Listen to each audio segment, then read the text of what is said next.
Hey everybody, it's Cheryl here. I just wanted to come on because I wanted to address what I've been feeling lately. So, just over 2 weeks ago, 2.5 weeks ago, my one of my bestest friends in the whole world passed away. And she passed away 2 days before I was supposed to leave to go on an amazing trip to the Philippines with I think it was 12, 13 of our family members. So it was my mom, my dad, my sister, my brother, their kids, my brother's girlfriend, my son, Jonathan, one of my three kids, aunts, and a cousin from California. So there was quite a bit of us, and we had been planning this trip since September of last year, and this trip was happening in January. So it was devastating, to say the least, when my girlfriend passed away, and knowing that I would be missing her funeral. So I was faced with some really tough decisions as to whether or not I was going to go on this trip. And my husband was not joining me, and my two other kids didn't join me as well, because my father-in-law was also sick with cancer, and my husband wanted to be at home with them, his parents, his brother, just to offer some support to them, which is amazing. But for me, because this was pretty much a once in a lifetime trip, me going with my entire family, it was really tough. I really went through a lot of emotional. It was like a push and a pull, that feeling of not knowing what to do, what was the right decision to make. But ever since we found out John Paul's dad had been sick 4.5 years ago from cancer, we had gone on a family trip with his parents, just about every year since then. Cottages, trips to the Caribbean, and we made a lot of great memories. And, you know, with him being sick and with my girlfriend being sick and then passing away, the one thing I took away from that was that life is very precious, and you really have to make the most of your time here on earth, doing things that make you happy, because you just never know what's going to happen. So with that, I decided to go ahead on the trip.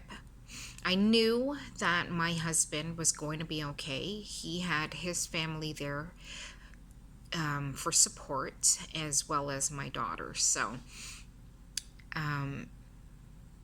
as much as I suffered through the feelings of guilt, I had decided that I had to do what's best for me, and that was to make memories of my own with my own family, because I had made beautiful memories with my in laws. And you know what? I deserved to make those same types of memories with my family, and my family deserved to make those types of memories with me as well. So I went. And it was difficult because I left everybody behind. I missed one of my best friends in the whole world. I missed their funeral. But what kept me going was the fact that I knew that she would have wanted me to go, regardless of what had happened. If she was still sick, she would have wanted me to go and experience a wonderful vacation, which I did. And so, as much as it was very painful to leave everybody behind, I had the trip of a lifetime. And had I stayed behind, I would have deprived myself of that. Now, just 3 days ago, my father-in-law did pass away. I did cut my trip short by a week and came home early, but unfortunately, I was late by a day of getting here.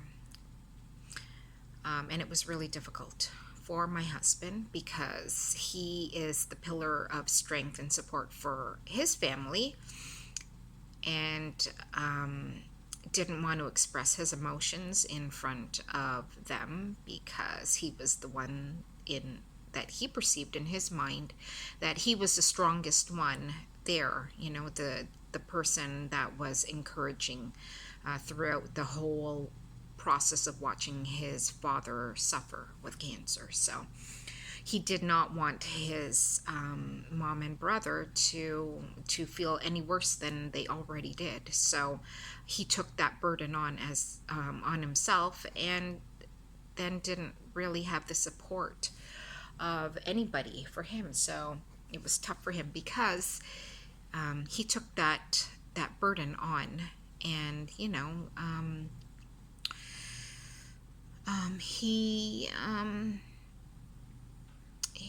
was very sorrowful on his own, and that really made me feel awful that I wasn't there for him. But I think, in also the same sense, we all need to process grief on our own, and we all process it very differently. My husband and I have very different views on what the death experience is. And I think that the majority of the population see death as somewhat as an ending, which of course it is. It is an ending physically.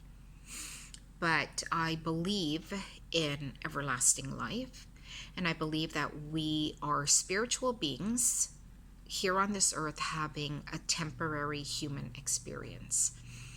So with that being said, the death experience, to me, even though you're gone physically, you are still around, just in a different form. And so I believe that the soul of a person is still very much with us, just in a form of energy instead. And I believe that the soul of a person, that pure positive energy, it surrounds us, and the soul of a person can still communicate with us through signs that we are being sent. But when we're in our depressed state, or a low level vibing energy state, it's very, very difficult to see the signs that are always all around us. So let me tell you a little story. When I was in the Philippines and I was speaking with my cousin, I had let him know. I wasn't sure whether or not he saw on Facebook any of my posts, but I let him know that my best friend had passed away shortly before I came.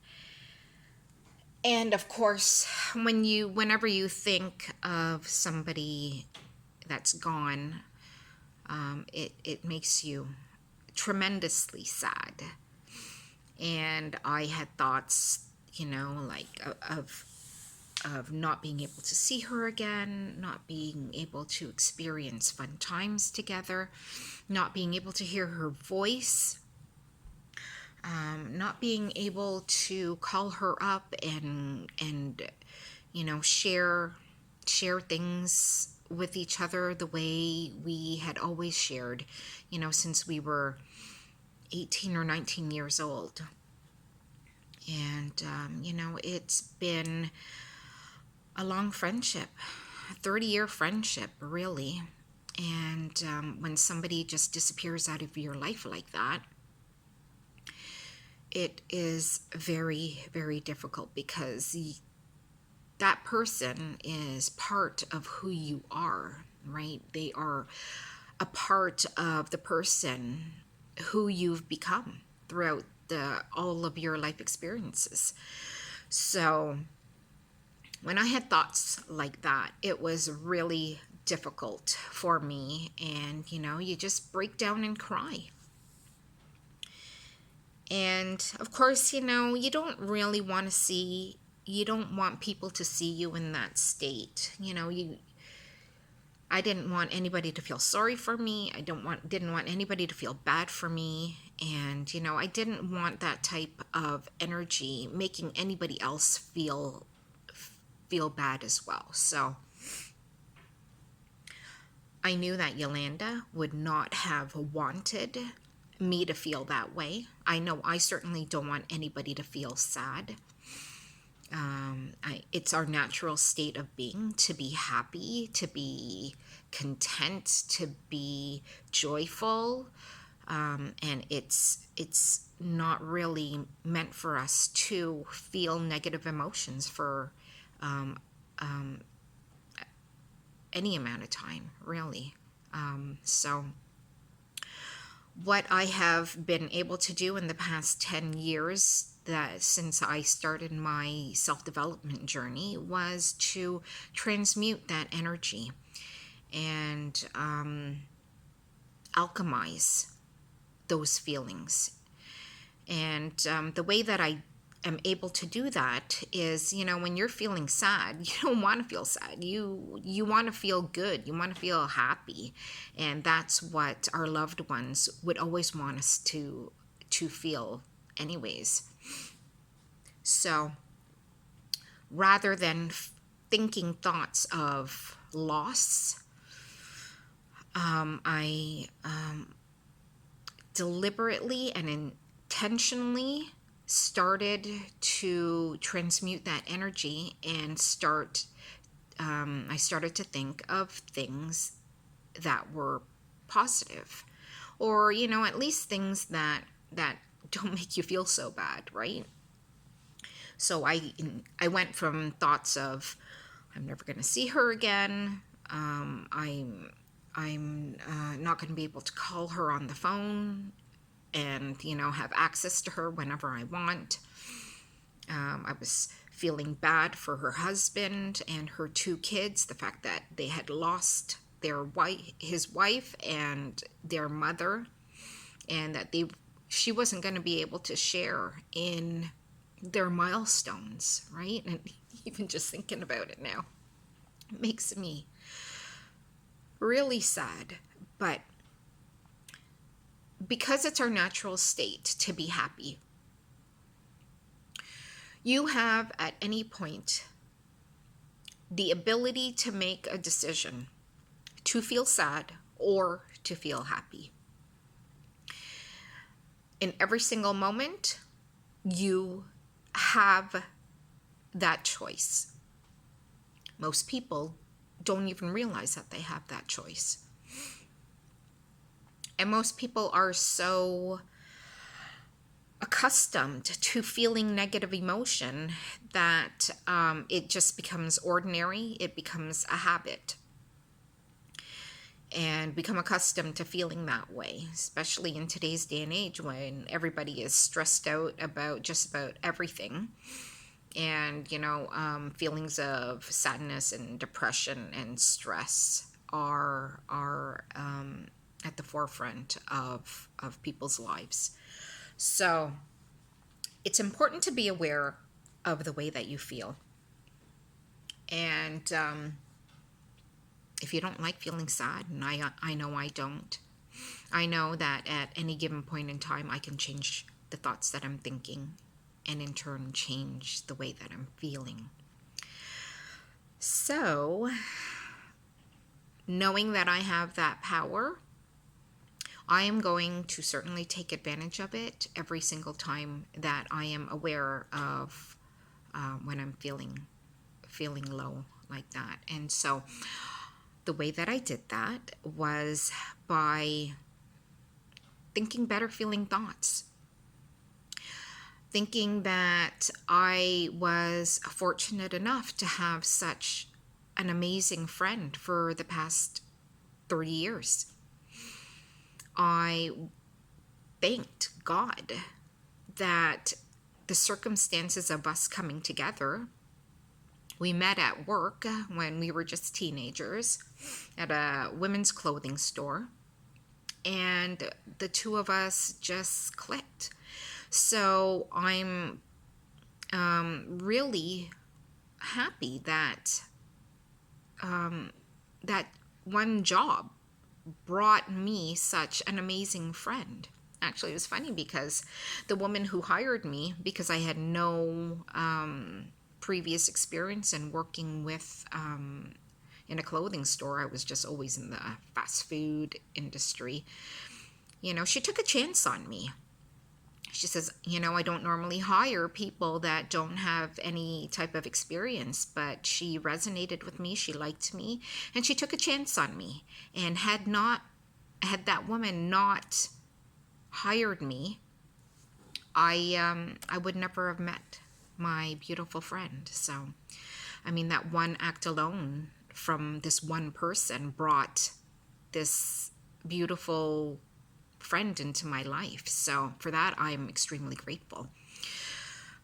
So I'm also grateful for all the wonderful memories that we shared. I mean, back in college, we were together pretty much all the time. We were inseparable. And we were there for each other. She was there for me when I found out that I was pregnant with my daughter. And that's a memory I will cherish because, that it was an unexpected pregnancy with my husband, who I'm married to right now.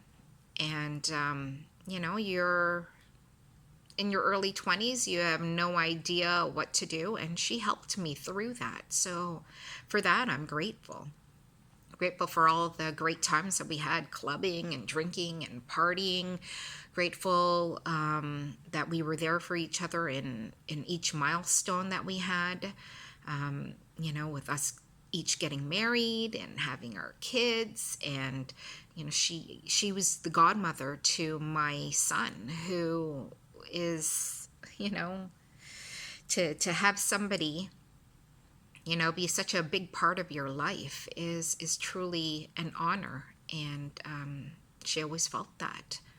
So, when you start thinking thoughts like that, having thoughts of appreciation and gratefulness and love, it was really quick that my sadness turned into love. And really, that's the way I always want to feel. Always want to feel loved, and I always want to give love, because giving love feels just as good as receiving love as well. So I just wanted to put it out there, that when you lose somebody that is so important to you, it is important to go through the grieving process. And it is important to feel all of those emotions that we experience as human beings. But it's also important not to stay there too long. Because when your body is not at ease, when it is stressed, and when it is sad, and when it is angry and feeling really bad, that's not our natural state. And our bodies, aren't meant to function properly in that state of being. So, yes, it's important to grieve, and it is important to come to terms with the way that you feel. And it is also important to accept the things that happen around you. I mean, it is a fact of life. We're not always going to be here, and there will be a time when it is our time to go. But when it is, I want everybody to know that we go back to being the same pure, positive, loving energy that we were before we came into this life experience. And that is not a bad thing. When I was on my vacation and talking to my cousin, telling him about this and telling him, like him seeing firsthand how I went from deep sadness to deep love and appreciation within a matter of minutes. It does take practice to do it, and I've been, practicing it now for quite a number of years, so it's easier for me to transmute that energy, and it's possible for everybody to do once you become aware.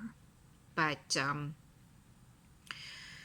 as I was telling him about Yolanda and how much I appreciated and how much I loved her and how grateful I was that we had this amazing friendship, 2 yellow butterflies just playfully fluttered by us. And I swear to you on my life that that is a sign from Yolanda, because she always told me that she loved the color yellow, and that when it comes time for her to go, she wanted yellow roses on her casket, which of course were there when people were sending me pictures of her funeral service. So to me, I hadn't seen any yellow butterflies in the entire time that I was there, and I had already been in the Philippines for 2 weeks. Not one yellow butterfly. And as soon as I came into that vibration of love and appreciation, she sent them to me. And to me, that was a message of love coming from her. It was a message to me, as I interpret it, that she's okay. And just like she was here on earth, she's playfully having a good time wherever she is, up in heaven. I believe that. And so I just wanted to say that there are signs that our loved ones send us as they pass to the other dimension, wherever that may be. And it is easy for them to communicate to us through signs like this, butterflies. For me, it's butterflies and birds. I can just tell you some amazing stories. There was one time that me and some girlfriends were camping with our kids just last summer, and my friend was just talking to me and our other friends about the passing of her dad. And as we sat there, in a circle talking about it, it was quiet. It was a beautiful day. But as soon as she started talking about her dad and how her daughters believed that, every time they see a bright star, that is her father and her kids' grandfather, shining down on them. And as she was telling us this story, a huge flock of birds flew above us, and it was the most incredible thing because they were so loud, like just chirping so loud. It went from so quiet, beautiful sunny day to all of a sudden there were hundreds of birds that just flew right above us at that exact moment. So you know what, my girlfriend Robin, I think she's more open to this, and she understood that that was the type of energy that her father would have sent her. And most people don't even realize, they don't even notice that the birds were flying over, people just aren't aware of it. And once you start increasing your awareness level, you'll see these signs. And it was funny because I went, after I got back to the mainland of the Philippines in Manila. I met up with an old high school friend, and we were just catching up. I hadn't seen her in ages. I'm, I'm probably thinking at least 15 or 20 years. And we were just catching up, and she was asking me about what I was doing. And I told her, about my business with my husband. We have an online business. And I also told her about, my passion with self-development.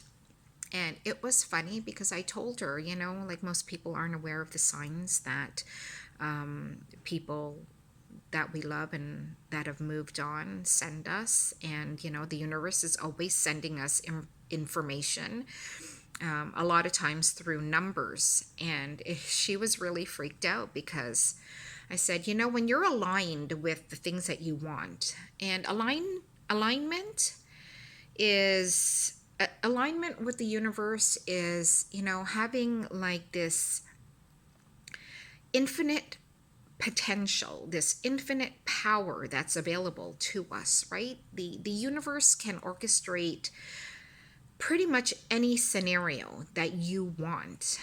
And when you line up with this energy, the universe will send you signs to let you know when you're aligned with that energy. And for me, that very much comes in numbers. And it's when you have alignment in numbers. Like, for instance, right now it's 2:22 in the morning. So that to me is a sign of alignment. But when I was together with my girlfriend, we were together for 11 hours. We went out for lunch, then we went shopping, then we went to get massages done, and then we went shopping some more, and then we sat and we had dessert and lattes, and it was a really fun day, and pretty much we had a great time. And that is alignment, right? Being happy is alignment, and we were happy the entire day. And so numbers kept coming up for us. I kept seeing 111, 222, 333, 444. It was constant throughout the entire time. It was on license plates. It was on parking spot numbers. It was in whenever we looked at the clock. And I don't think that there wasn't a combination of numbers that we didn't see. And it was throughout the entire day, and it actually was almost starting to freak her out a little bit. But I said it wasn't anything to be sad about. It was a good thing. It was a really good thing. And so that really actually made me feel good because, when we tell our stories of how things happen to us, it plays an impact on people. And that one day of having a good time with my girlfriend has changed her life forever, really, because now she is going to be more aware, because she's like, oh my God, probably went home that day and told her husband, this girl freaked me out a little bit because, she was talking about law of attraction, the universal laws of the universe, how everything is vibration, and how the law of vibration works in conjunction with law of attraction. That, whatever you put out in the world is what you're going to get back. So you put out happiness, you'll get back scenarios of happiness, scenarios and experiences to make you happy. If you're stressed out, you're telling the universe, give me more things to be stressed out about. So I just helped her have a little bit more awareness as to how I felt that the universe works. And it changes lives, and it's nice to be able to send out some positive energy into the world and make this world a better place. So I just wanted to come on and just say that I love my girlfriend. I love my father-in-law. He treated me like the daughter that he never had. And I'm so grateful to him. And he knows it. My girlfriend knows it. They know how much I love and appreciate them. And, really, I am forever grateful to my father-in-law because he gave me the gift of his son, who is now my amazing husband. And without my father-in-law, I wouldn't have had my husband. Without my husband, I wouldn't have my 3 amazing children who mean the absolute world to me. And I count my blessings, and he was a blessing to me. And those 2 people alone have helped shaped who I am as a person. And you know what? I like me a lot. Not to be conceited or cocky or anything like that. I'm not in the least bit obnoxious, but I think that having self-love and appreciation for yourself as an individual is the best thing that you can do for yourself. And both of these people played a really positive impact in my life. And so it's because of them that I am able to put out this video right now. And even though they are gone physically, not spiritually, they are still impacting lives, but they're doing it through me now. And if any of this resonates with anybody, then, and you share the word with anybody, that you have amazing power within to create an amazing life just by your awareness level and by the choices that you make, the choices that you make regarding the thoughts that you think, which then in turn help you make decisions about what actions you take in life. If any of this resonates with you and you share it, then their spirit then lives through you. So it is really just, it's like a domino effect. And I think that the world needs more individuals that are aligned and that can share their stories of positivity and encouragement and inspiration. So it is my absolute intention to share as much positivity in this world and make an impact in this world to make it a better place. And I have to live through that example of being myself, because when I'm kind to others, others are kinder as well. And for my own selfish reasons, I want this world to be a kinder place and a lovelier place to live in. So it is my obligation to share positivity with this world at 33 minutes and 33 seconds. Right? So anyways, thank you for listening, taking the time to listen to me and voice my feelings and my thoughts. And I hope to do more of these videos and hopefully make them a little bit shorter, because I know everybody's time is valuable. Okay, sending love to you all.